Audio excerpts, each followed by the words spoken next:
animal facts that he got wrong? Casual Geographic is the only place where I learned my special animal facts from. Or random chatters who love to look up this stuff in their free time. Either way,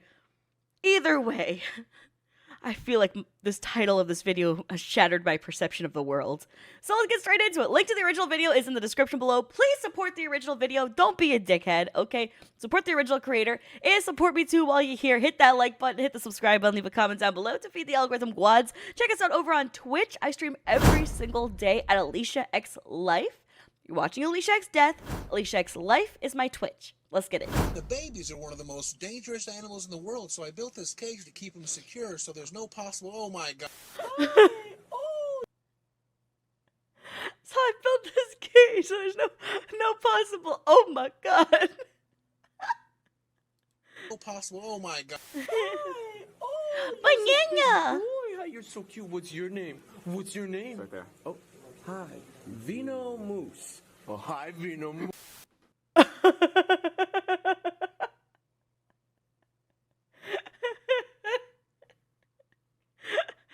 Oh no. You know what though? I would do that unironically. I wouldn't even do that for the joke. I would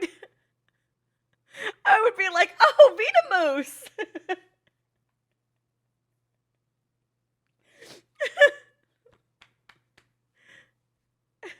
That's an iguana. It's not venomous. Oh, okay, good. Okay, never mind then. Me being gullible's chill.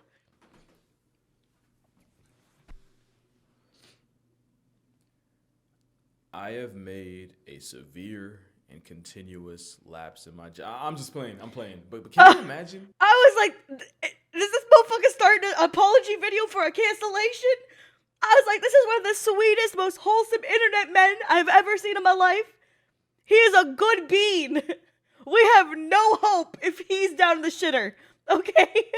I was like, this sweet angel who smiles and tells us random animal facts with a deadpan face, spitting bars. We have no hope if he has to make an apology video. Oh, thank God. Nah, but this is going to be an accountability video. And honestly, Not the Travis Scott picture. it's all because of one comment I got on TikTok. Basically, someone commented on one of my videos disagreeing with me, and someone replied to that comment with something like, yeah, okay, I think I'm going to believe the guy with 16 million followers. Yeah, that didn't sit right with me. Just because I have more followers than sheep in Scotland doesn't mean my word's law. Mistakes happen. That's why keyboards have backspace and DoorDash has birth control. So that's what this video is. Animal facts. Oh my God, DoorDash does have birth control. Because you can order from drugstores. I normally just get like, you know, Robitussin and cold medicine. Oh. See, I'm trying to have babies. I'm in the opposite mode. You feel me? Facts that I've gotten wrong, or at the very least didn't get 100%. And starting off is the fact that I don't really even know how I believed in the first place. I've already corrected this, but if you've been following me long enough, you've definitely heard me say that lions have a bite force of 650 pounds per square inch, almost half as strong as their brolic biracial tangerine colored cousins. Except more recent studies puts the lion's jaw work at closer to 1,000 pounds. So what did an Afrocat do for us to lie on them so bad? Apparently it all goes back to a 2005 video from National Geographic where they tested a lion's bite force. Except they got it from a subadult male lion that couldn't have seen more than 2 or 3 trips around the sun. That's like saying the average man's 5 feet tall because you took a tape measure to a bunch of 7th graders. Also, the number they got was 6'9". Oh, shit. They are measuring little boofuses. They're measuring little babies. Oh, okay. And then they went with that information and continued on without actually going through to see what the adult versions would be like. Oh.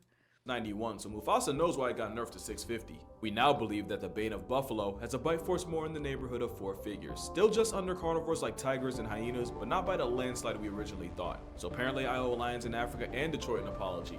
I was not familiar with their game. This video was recorded before the Buccaneers game, and I shall adjust my reaction accordingly.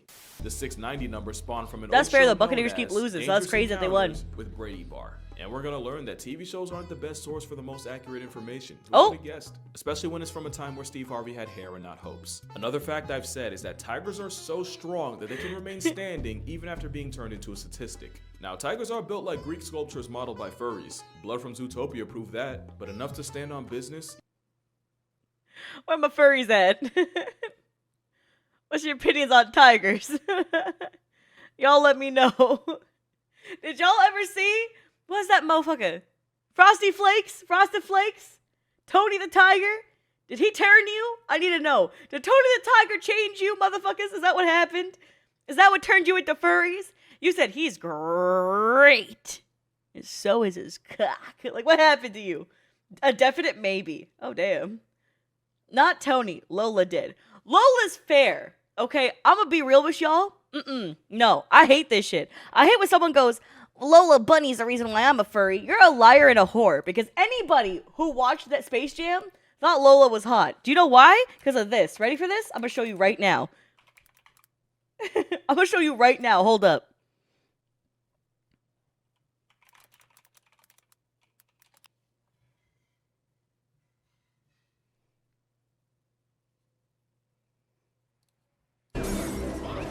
All right. Here you go learn today, bitch. You gonna learn today why you not original. This is the ass quality. Hold up. Let me look back.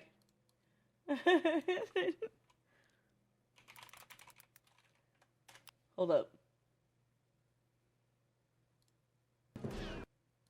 Okay, we're good. Here we go.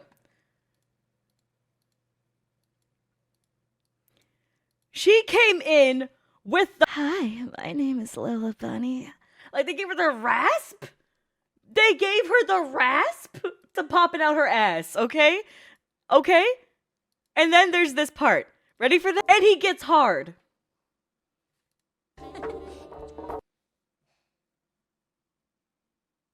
That has nothing to do with you being a furry. That's just them targeting.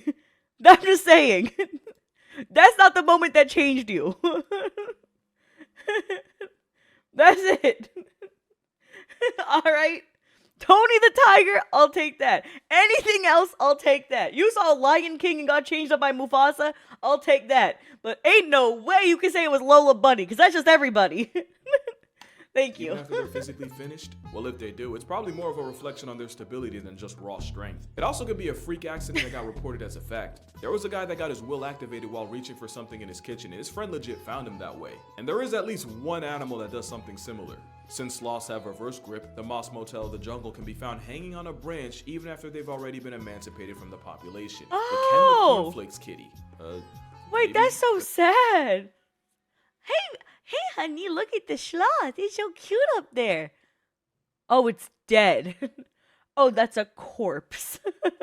Oh. It's pretty unsubstantiated, so I probably shouldn't have mentioned it. Along with another fact I've spent most of my childhood believing, and I know for a fact I've said this at least once, that venomous baby snakes are more dangerous than the adults. The idea here is that snakes can consciously control how much venom they release, or if they release venom, but baby snakes with less experience, they have to do the whole... I can't. Jump at the camera. Oh, you can eat a whole dick and balls, motherfucker. That got me. That got me. That got me. I'm squirming. I'm squirming. Now, the first part Okay. is true. Snake venom is physically expensive to make, so a lot of snakes will compromise with dry bites to get the message across without spending the cost. It's like a blank shot from a gun with vibranium bullets, and the chances of getting a dry bite vary on the snake. The eastern brown snake delivers diet bites an estimated 80% of the time. Something like a taipan chooses mercy only 5%. Snakes can also actively control how much venom actually comes out by contracting certain muscles. That's why only 1 in 500 snake bites in the US result in a census layoff. But does that mean baby snakes are worse? Well, no. Smaller, unseasoned snakes carry less venom, and science says you're more likely to get kicked off the mortal coil if an adult bites you. So my guess is that the myth came from an old wives' tale to keep kids from f***ing around and finding out with an immature fallen dread of Medusa. And I know for a fact I only got that from an old show on Animal Planet, and you probably know which show that is. It's the same show I also got this. For a minute, it was believed Komodo dragons catch bodies by biting their prey once and then waiting for them to retire to bacterial infection. But really, the sooner a Komodo can drag you off the mortal plane, the better, since that just means less dragons to share with. Remember that Komodos are leather bloodhounds. I'm sorry. Okay. I'm sorry, my brain cannot get off of this part. This is adorable. This is a cute little noodle. It's the same With show. his little gummy mouth. His little gummy For a mouth. fact, I only got that from an old show His I little had. gummy mouth. He's a baby. Okay? All the other ones, if they went extinct, I'd be chill. I would not lose sleep. I'm scared of these danger noodles. Anyway. That track down death faster than the Reaper. Also, they might not be fast. They're much, much faster than you think. But this whole time, this Jurassic Park understudy actually kills with venom with the helping of anticoagulants to keep you bleeding. That way, even if you escape, the homicidal steroid gecko can always hunt you down. Oh. We used to think it was blood poisoning, but apparently the bacteria in their mouths isn't really that special from any other carnivore. In fact, if you mouth swab the dragon, you'd actually find less bacteria than you would in something like a captive lion or a bipolar Looney Tune. And after looking further, I was gonna say, inside your stanky gamer mouth. Brush your teeth, stupids. Thank you. I can tell you the misunderstanding definitely came from an injured buffalo's first instinct to run into water. And a buffalo taking an open flesh wound into dirty, stagnant toilet water is more of an indictment on the bush cow's hygiene than the lizards. Yep. And speaking of water being your downfall, I've talked about animals that can't swim, and I once said that guinea pigs were on the list. Hey, your Turns babies. out I was wrong, and I can't even blame Animal Planet this time. Guinea pigs can swim, and in some cases can do it for hours. The catch is that they don't Your babies can swim with their little chunky bodies. care for it very much. Oh. Most sources say guinea pigs get stressed in deep water, and while Wait, they get stressed? Then don't put them in water. Never mind. Just say they can't swim. You know what? I'm okay with saying they can't swim. If they get stressed going into swimming, then don't let them swim. They can't. Don't. No. they can swim, their ancient ancestors avoided it to avoid getting canceled by predators, so nothing about it's a good time for them. In other words, I'm a f***ing guinea pig. Now this isn't something I got wrong, but I still want to explain it a little more. So I mentioned how these finches Oh no. Oh no, this motherfucker can't swim. Well, he could, physically able, but he's stressed because he can't do it. No, I feel you. No, that makes sense. My fiance the same way.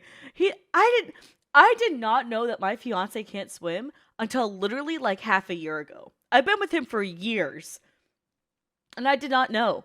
I was like, oh yeah, like blah, blah, blah. Like when my body's like more physically able, I want to get back into like swimming and like blah, blah, blah. So we have to like go to a gym that has like a swimming pool so I can go get a membership there, blah, blah, blah, right? And I was like, yeah, you can come do it with me if you want. We can like, and he's like, oh, I can't swim. I'm like, what? What? Since, what? He goes, yeah, I just can't float. I'm like, I'm teaching you. I was like, I'm just teaching you. I'm teaching him how to swim. When I have babies and I teach my babies how to swim, I'm gonna teach him how to swim at the same time. They both gonna swim. They gonna learn. inspired Darwin's theory because, well, long story short, different finches ate different foods and so developed different size and shaped beaks. Now technically, that's not wrong, but I feel like I made it sound like their beaks changed just because the birds needed them to. What actually happened was different finches were found on different parts of the islands, and depending on where they were, certain finches had an advantage. That advantage could have been something like a particular beak shape, and that advantage was more likely to get passed down more often. Eventually, certain traits would get selected for naturally, through purpose, not perfection. That's natural selection. And depending on the best food source, the finches That was kind of a bar. Run that one back. and that advantage was more likely to get Hold passed on. down more often. Eventually, certain traits would get selected for naturally, through purpose, not perfection. That's natural selection. Oh, not purpose, not perfection. That's natural selection. Why he cooking? Why he cooking? Oh, I like And that depending one. on the best food source, the finches most suited to feed and breed outcompeted the others. It's kind of like how giraffe necks didn't just get longer, it was more like longer necks outperformed shorter necks, and history just wasn't kind to the vertically deficient. Actually, no, latest studies say the long neck actually came from their mating preference and the fact that giraffes like to run fades using their heads. So why the long neck? Apparently, FNS. To flex and sex. Apparently the only leave they were worried about is maternity. Oh, flex and sex? That's why they got long ass necks? Nah, you know what? My man's 6'4". I can't even judge. The weird thing is I was not even like someone who's like, oh, I love tall guys. I've dated short kings. I've been totally chill with short kings. I'm 5'4". Any short king is like a relevant height to me because I'm short. But I ended up taking a 6'4" man. So get shit on tall women who wanted to have a tall man.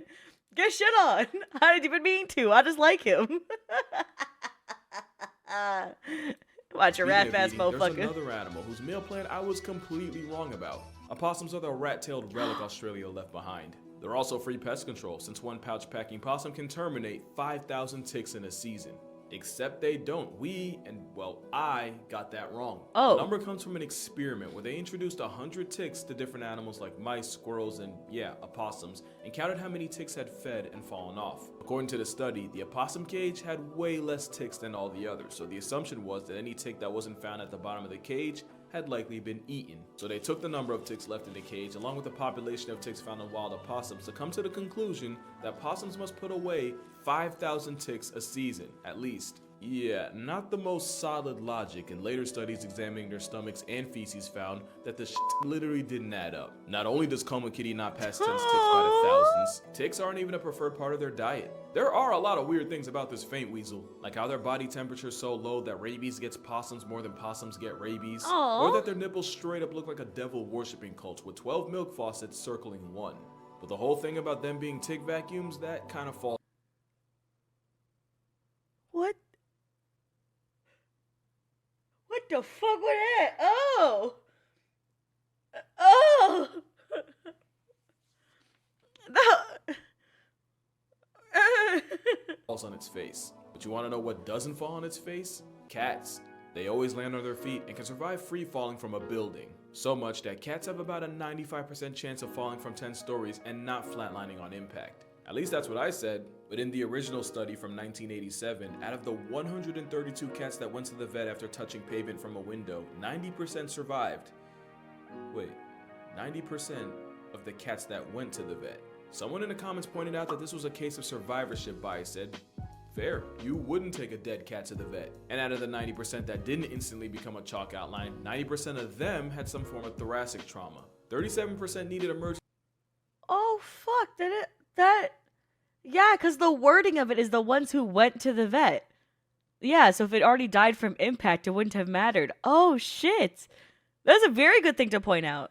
About the wording of it. Renew their life subscription. 30% needed non-emergency treatment, and only a third tanked an accelerated sidewalk smack and walked away needing nothing. Also, 17 years later in 2004, another study showed that flights from the 7th floor and up actually caused worse injuries than lower drops, which cancels out the other thing I said about shorter drops doing more damage. So I think the real answer here is, unless you're Shane Dawson, treat your cats the same way you treat your kids, and don't let either go out the window. Okay, I need to just double check with y'all if you know about anything about Shane Dawson. Because if you don't, and you don't get that reference, I can speed run it for you real quick. But that's... Okay, y'all are good? Uh-oh. Oh no, I see question marks. Who's that? Oh no. Shane Dawson's a YouTuber who rubbed himself, cock and all, on his dog, no, on his cat, on his tummy, and then he came on his cat. And he's also a pedophile because he thinks 12-year-olds are hot, and also has kissed them openly on camera before. So, by the way, still not canceled. He still makes YouTube videos, still a multimillionaire. All of it's him saying it. It's not even other people made up rumors. He said it openly. So, yep.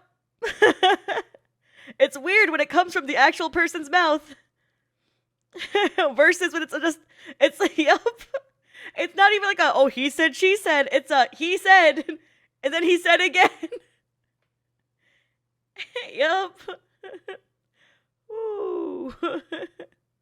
There's a lot more severe things that he's done besides that. But that's just so you can understand the reference of what he just said right here. So I'm going to run it back so you guys can hear the joke again with the context, okay? Drops, which cancels out the other thing I said about shorter drops doing more damage. So I think the real answer here is, unless you're Shane Dawson, treat your cats the same way you treat your kids, and don't let either go out the window. Now, you get it now? You get it now? All right. Glad we're on the same page now. Because that motherfucker was spitting a dark-ass joke.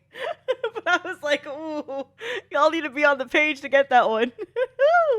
Now for this next fact, I'm gonna be honest, if it wasn't for one comment, I'd probably spend the rest of my life getting it wrong. And it's that REM is the deepest stage of sleep, and that insomniacs dream about being reincarnated as a platypus since nature's casserole gets more REM than any other animal. I was always taught that your eyes twitching out like Kai Cenat meant deep sleep. It's actually the third stage of NREM that's the deepest. It's called N3, and it's the closest you'll get to cosplaying as a corpse while having a pulse, since it's the hardest stage to wake up from. It's also the stage where your body repairs tissues, builds bones, restores muscles, and strengthens the immune system. Basically, you know how your phone will update at the gooch of dawn as long as it's connected to an outlet? That's the N3 stage of sleep. I've heard the crack of dawn. I've never heard the gooch of dawn. But my fucking, that's crazy. I can't. Why you always spitting? I can't, bro. It's also when you're most likely to precipitate your sheets or traumatize your family, since that's when bedwetting and sleepwalking occurs. It only lasts about 20 to 30 minutes each stage, and if you're lucky, you'll get about an hour and a half of N3 a night. But it's N3 that's the deepest stage, not REM. But since REM is the dream stage, the platypus still has more real estate in DreamWorks than Shrek. Now this next fact comes from deep in my TikTok days, back when I wasn't so afraid of guidelines. That blue whales release 400 gallons worth of baby batter, with only 10% of that getting where it needs to go. And for the measurement impaired like myself, 400 gallons is like 10 bathtubs of whale maker. Except 400 is more of a reach than a whale's piece. It's actually like 5 gallons per session, and again, that's about one of these. Still, most of the liquid daycare ends up getting offloaded back into the ocean. Makes you wonder why it's so salty. That's a joke, by the way. Oh no! Oh no! Them whales be fucking! Just dip out. Wait, it's seafoam. They're not actually playing in pre-whale. Speaking of tainted Thank God it's seafoam. Thank God it's seafoam. water, this next thing isn't something I got wrong or even said, but something I showed. I saw this video of a manatee getting an assist from some guy and honestly didn't think much of it. Apparently the law doesn't agree, because not only is this illegal, it's hella illegal. You don't want to give manatees water for the same reason you don't feed wild animals. Eventually, the water blimp could lose its fear of humans and boats and end up getting turned into a speed bump. The Florida Manatee Act of '78 makes it illegal to do anything to a manatee, mean, obscene, and anything in between. And if you're offering Dasani, they're honestly better off dead. As dead as the dog from this video. Or maybe not. So you probably remember this story I told of a polar bear petting a dog before turning it into and they killed it, yeah. But it wasn't You actually said the that. same dog that got turned into bear bait the way I said. What happened was this video went viral. So viral that the Canada CBC News got a hold of it. So much that they basically aired the guy out and said that officials had to relocate 3 polar bears from the same property a week before after one of the bears erased one of the dogs. Apparently owner Brian Ledoux had been feeding the ice bears along with his pack of Eskimo dogs, and according to him, the one night he didn't feed the Glacier Goons was the night one of the dogs went on a play date with Old Yeller. Oh, that's so sad. He was feeding them the one night he didn't feed them. That's when it ate the dog. Oh, that's so sad. Actually before this video, and it wasn't this dog or bear. I think the timeline's still not 100% clear. Also, the Ladoon guy passed away in 2018, so I guess we'll never really know for sure. And you know what? That's okay. It's okay to not know. Science is constantly learning, unlearning, and relearning things. Matter of fact, a lot of the things in this video at one point were seen as 100% fact. I guess the moral of the story is, it doesn't matter how many followers I get, I'm not gonna get everything right. I'm just not afraid to admit when I'm wrong. Because like Neil deGrasse Tyson said, one of the great challenges in this world is knowing enough about a subject to think you're right, but not enough about the subject to know you're wrong. what is blood waffling about? Alright, that's Yeah. Yeah. gonna do it. Drink water, hug your parents. Don't hug a manatee. Humanity's them enough. Let's make this a good year, and I'ma see y'all in the next one. That motherfucker hit that shit. What are they pulling against? Oh shit, they losing to him. Oh shit, they losing to him. I did not see that coming. That's a honestly amazing video. Every single time we check out his videos, they're just peak. Check out the original description below. You know, be a good V. Go hit a like button on that video. But hey, while you're here too, hit a like on this video. Hit that subscribe button for daily uploads. I react to a lot of shit. I play a lot of video games. So, you know, stick around for all that nonsense. We'll catch you later. Bye.